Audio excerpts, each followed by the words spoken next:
মানুষের জন্য আলাদা বিচার করবেন কিভাবে? আমরা জানি যে পার্থিব জীবনে আছে জন্ম আর মৃত্যু,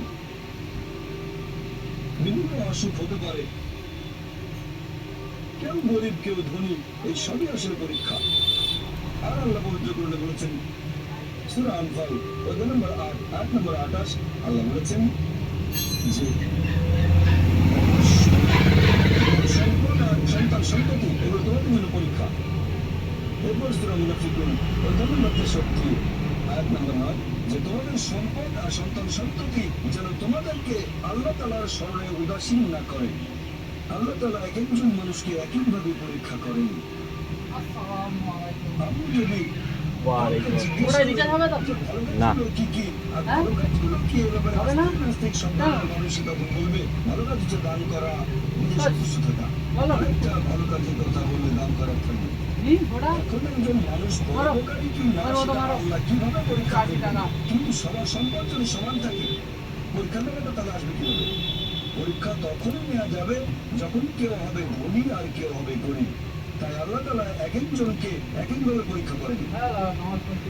হয়তো কেউ জন্ম নিয়েছে ধনী পরিবারে, তাই সম্পদ অনেক বেশি, আবার কেউ জন্মায় গরিব হয়ে। তবে যে লোকটা ধনী, ইসলামিক শরীয়ত স্টক করিস কেন কাজের সময়? ইসলাম ধর্মের একটা স্তম্ভ হচ্ছে যাকাত। যে প্রত্যেক ধনী লোক যাদের সঞ্চয় ইসলামী ধর্মের উপরে 85 গ্রাম স্বর্ণ, সে প্রতি হিজরি বছরে সেই সঞ্চয়ের 2.5% যাকাত হিসেবে দান করে দেবে।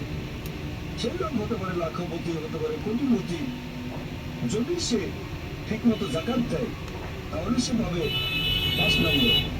হয়তো সে পুরো জাকাত দিল না, সামান্য কিছু অংশ দান করলো, যা দেওয়ার কথা তার 20% দিল, যেটা দেওয়া উচিত তার সামান্য অংশ দিল, তাহলে সে ঠিক করবে। আবার কেউ হয়তো জাকাতই দেবে না, একেবারে শূন্য। আর গরিব লোককে কোনো জাকাত দিতে হবে না, সেভাবে ফুল নাম্বার।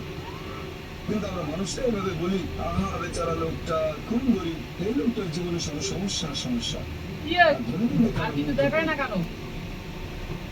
আমাদের প্রিয় নবী বলেছেন একজন ধনী লোকের বেহেশতে প্রবেশ করা গরিবের চেয়ে অনেক বেশি কঠিন।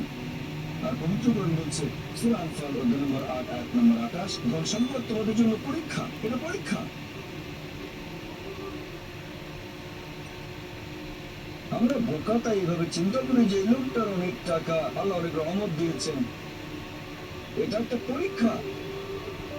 যদি রহমত ঠিক মতো ব্যবহার না করেন, এটা অবশ্যই রহমত, তবে এই পরীক্ষায় ফেল করার সম্ভাবনা অনেক বেশি। যেমন ধরেন বোর্ডের একটা পরীক্ষার প্রশ্ন গত বছরের কথা, 2 বছর আগের কথা, 2002 সালের কথা। সেখানে প্রশ্ন খুব কঠিন ছিল, বেশিরভাগ ছাত্রছাত্রী উত্তর দিতে পারেনি।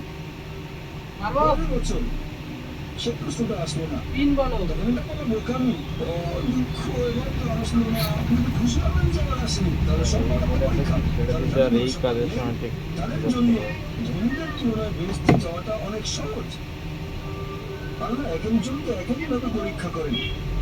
সেজন্য আল্লাহ বলেছেন তোমাদের ধন সম্পদ যেন তোমাদেরকে আল্লাহ তাআলার স্মরণে উদাসীন না করে। এটা একটা পরীক্ষা।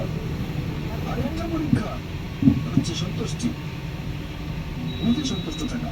আর আমাদের নবী মুহাম্মদ সাল্লাল্লাহু আলাইহি ওয়াসাল্লাম বলেছেন, এটা হচ্ছে সহিহ বুখারী